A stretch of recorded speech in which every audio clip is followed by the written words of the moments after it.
আপনি কি জানেন ধানের ভালো ফলনের পিছনে একটি গোপন শক্তি কাজ করে? অনেকে ইউরিয়া আর ফসফেট দিলেও একটি গুরুত্বপূর্ণ সার ভুলে যান, আর সেই সারটি হলো পটাশ।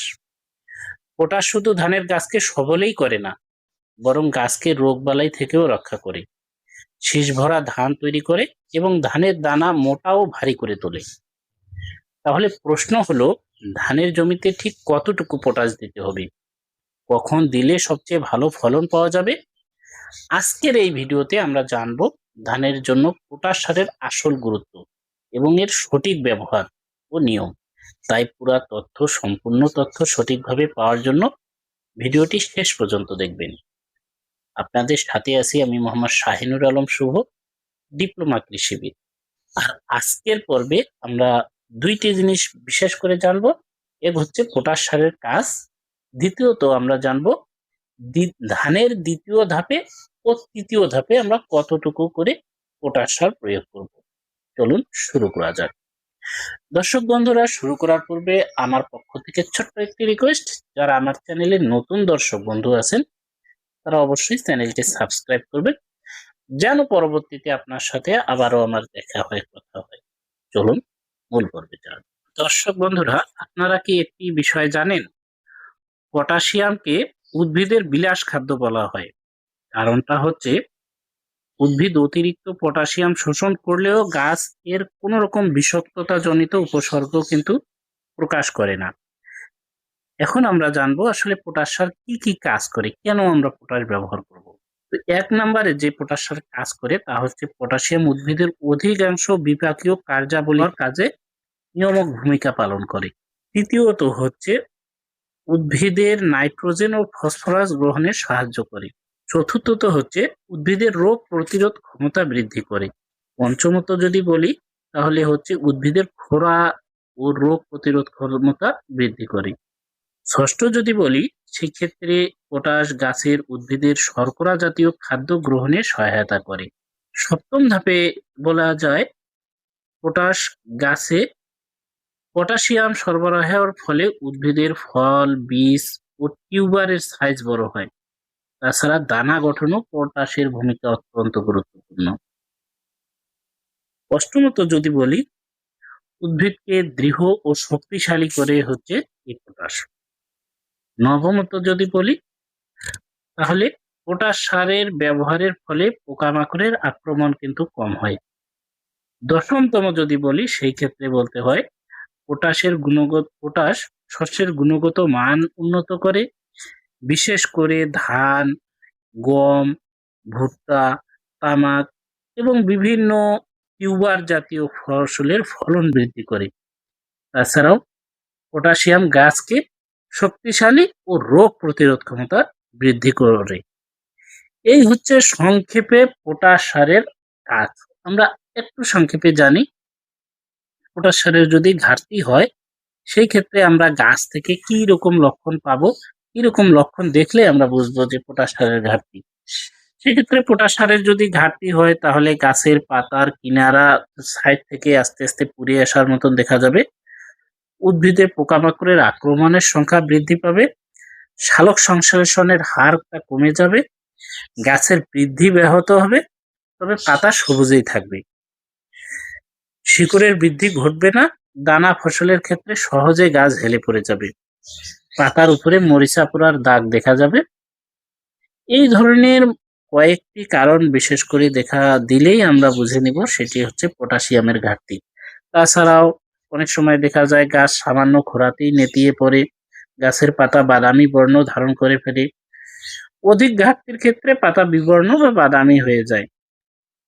তাছাড়াও পুরো জমিতে ধানের পাতা একেবারে বাদামি হয়ে যাওয়ার মতনও হয়ে যায় অনেক ক্ষেত্রে পটাশের ঘাটতির কারণে। তো এখন আমরা দুইটি জিনিস এখানে জানলাম, একটি হচ্ছে পটাশের কাজ এবং একটি পটাশের ঘাটতি। এখন আমরা জানি ধানের জমিতে কখন কতটুকু করে আমরা পটাশ সার প্রয়োগ করব, কতটুকু পটাশ প্রয়োগ করার প্রয়োজন ছিল, আমরা কতটুকু প্রয়োগ করছি। এখন আমরা দ্বিতীয় ধাপে বা তৃতীয় ধাপে কতটুকু পটাশ প্রয়োগ করব, কিংবা আমার ধানের জমিতে পটাশের ঘাটতি পূরণের জন্য আমাকে আর কতটুকু পটাশ প্রয়োগ করতে হবে। চলুন এই বিষয়টি এখন জানি। দর্শক বন্ধুরা, পটাশ সারের হিসাব করতে গেলে কিন্তু এখানে একটি কথা আছে, তা হচ্ছে আমরা সাধারণত জমিতে দেই এমওপি, মিউরেট অফ পটাশ। আর পটাশ সার কিন্তু জমিতে লাগে সাধারণত প্রতি বিঘায় অর্থাৎ 33 শতাংশে 10 থেকে 12 কেজি।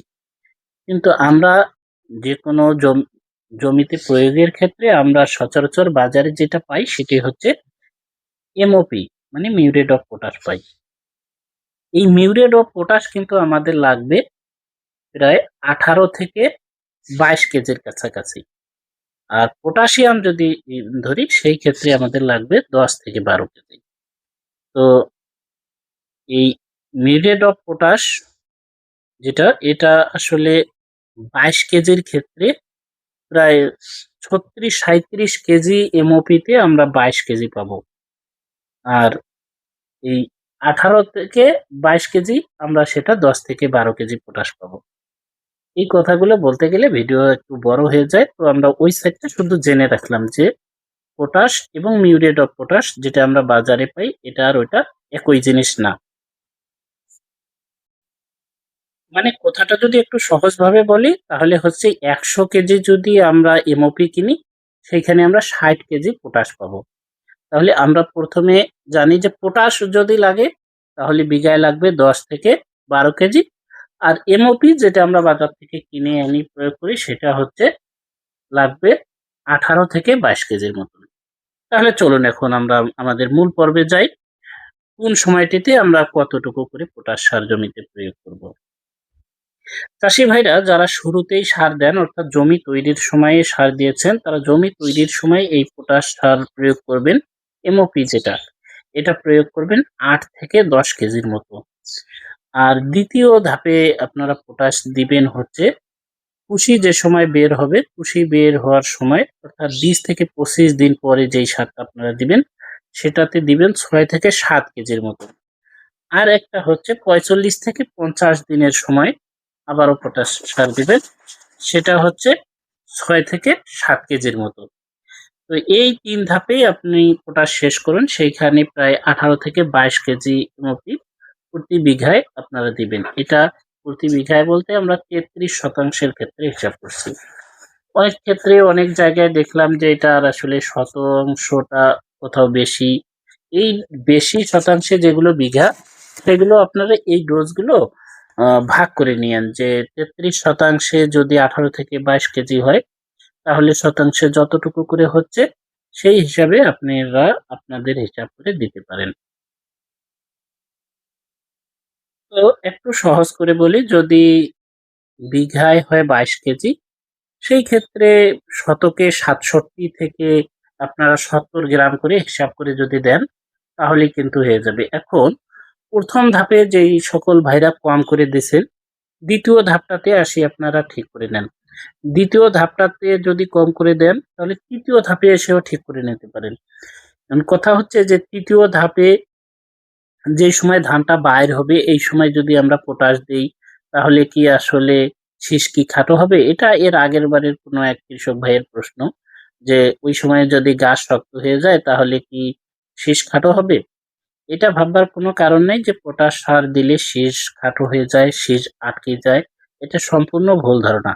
বরং যে অন্যান্য সারগুলো আছে এই সারগুলোর সাথে যদি আপনার পটাশ সারের ঘাটতি থেকে যায়, সমন্বয় ঠিক না থাকে, সেই ক্ষেত্রে ধানের শীষ খাটো বাইর হবে। ধানের শীষ বাইর হলেও সেই ধান চিঠা পড়ে যাবে। অন্যান্য ক্ষেত্রে দেখবেন যে দানা কম বাঁধবে। কিন্তু পটাশ সার বেশি হলে দানা কম হবে কিংবা শীষ বাইর হতে সমস্যা হবে। এইরকম কোনো রকম সমস্যা আপনারা ফেস করবেন না। আর আমরা আগেই পটাশ সারের গুরুত্ব সময়ে জানতে পারছি যে পটাশ সার যদি বেশিও হয়ে যায় তার কোনো রকম বিষাক্ততা জনিত কারণ গাছ কিন্তু সেটা প্রতিফলন দেখায় না। অতএব পটাশ সার যদি বেশিও হয়ে যায় উদ্ভিদ সেটা গ্রহণ করতে পারে। খুব বেশির ক্ষেত্রে একটু ভিন্ন, কিন্তু খুব বেশি কি আমরা করব? ৩ গুণ ৪ গুণ বেশি হলে সেই ক্ষেত্রে একটু ভিন্ন হতে পারে। তাছাড়া পটাশিয়াম ব্যবহারের ক্ষেত্রে বড় কোনো সমস্যা হবে এইরকম কোনো সমস্যা হওয়ার কোনো সম্ভাবনাই নেই। ভিডিওটি দেখলেন। হ্যাঁ, আরেকটি গুরুত্বপূর্ণ কথা হচ্ছে যে পটাশ সার আপনারা যখন জমিতে প্রয়োগ করবেন তো ওই জমিতে কিন্তু অবশ্যই ১ থেকে ২ ইঞ্চি পানি থাকতে হবে। পানি না থাকলে শুকনা জমিতে, বিশেষ করে ধানের ক্ষেত্রে পানি থাকাটা খুবই ভালো। জমিতে এই কাজ করার মতন যদি আপনি পটাশ সার প্রয়োগ করেন, সেক্ষেত্রে অবশ্যই পানি থাকলে সর্বোচ্চ ভালো কাজ করে। এতক্ষণ ধৈর্য ধরে মনোযোগ সহকারে যে সকল ভাইরা আমার ভিডিওটি দেখলেন, সবাইকে অসংখ্য ধন্যবাদ জানাচ্ছি। পাশাপাশি আরেকটি ঘোষণা, যেই সকল ভাইরা শর্টকাটে ভিডিও চান, শর্টকাট ভিডিওর কথা বলতে চান, তারা আসলে আমার ভিডিও দেখেন না, অন্য চ্যানেল থেকে দেখেন। আমি শর্টকাট ম্যাজিক প্রদত্ত কোনো কথা, এরকম কোনো কথা জানি না। যেহেতু আমি পরিচয় দেই একজন কৃষিবিদ হিসাবে, একজন কৃষিবিদ হিসাবে আমার দায় থেকে যায় তখন যে কোনো মন গড়া কথা আমি বলতে পারি না। আমার মুখে এই পরিচয়টি দেওয়ার সাথে সাথে তালা পড়ে যায়। আমি মন গড়া কথা, বাস্তবসম্মত নয় এমন কোনো কথা বলতে পারি না। তো সবাইকে অসংখ্য ধন্যবাদ জানিয়ে আজকের মতন এখানেই শেষ করছি। দেখা হবে, কথা হবে পরবর্তী নতুন কোনো টপিক নিয়ে, নতুন কোনো পর্বে। ভালো থাকবেন, সুস্থ থাকবেন। আল্লাহ হাফেজ। সুপ্রিয় দর্শক বন্ধুরা, স্বাগত জানাচ্ছি আজকের এই পর্বে। আজকের এই পর্বে আপনারা জানবেন ধান চাষি ভাইরা বিশেষ করে একটি ধান চাষ করার ক্ষেত্রে ভালো ফলন পাওয়ার জন্য, কাঙ্ক্ষিত ফলন পাওয়ার জন্য শুরু থেকে শেষ পর্যন্ত আমরা কি কি ধরনের ব্যবস্থাপনা নিলে খুব ভালো ফলন পাবো এবং হাসি মুখে আমাদের ফসলগুলো আমরা ঘরে তুলতে পারবো। তো কথা না বাড়িয়ে চলুন মূল জায়গায় যাওয়া যাক। দর্শক বন্ধুরা, ভালো ফলন পাওয়ার জন্য অবশ্যই আপনার যেটুকু সার, হিসেবের যতটুকু সার আছে, সেই সারগুলো জমি তৈরির শুরুতেই দিতে হবে ধান চাষের ক্ষেত্রে। এই সারের ক্ষেত্রে আপনি জমি তৈরির শেষ চাষে, একেবারে শেষ চাষে যেই সারগুলো দিবেন তা হচ্ছে টিএসপি, পটাশ, বোরন, এই ৩টি সার শুরুতেই দিয়ে দিবেন। আর একটি বিশেষ বুস্টার বা হরমোন বা উদ্ভিদ শিকড় বৃদ্ধিকারক হরমোন, আরেকটি বিশেষ হরমোন ব্যবহার করবেন, সেটি হচ্ছে রুট গ্রোথ। এই রুট গ্রোথ ব্যবহারের ফলে আপনার জমিতে চারা রোপণের সাথে সাথেই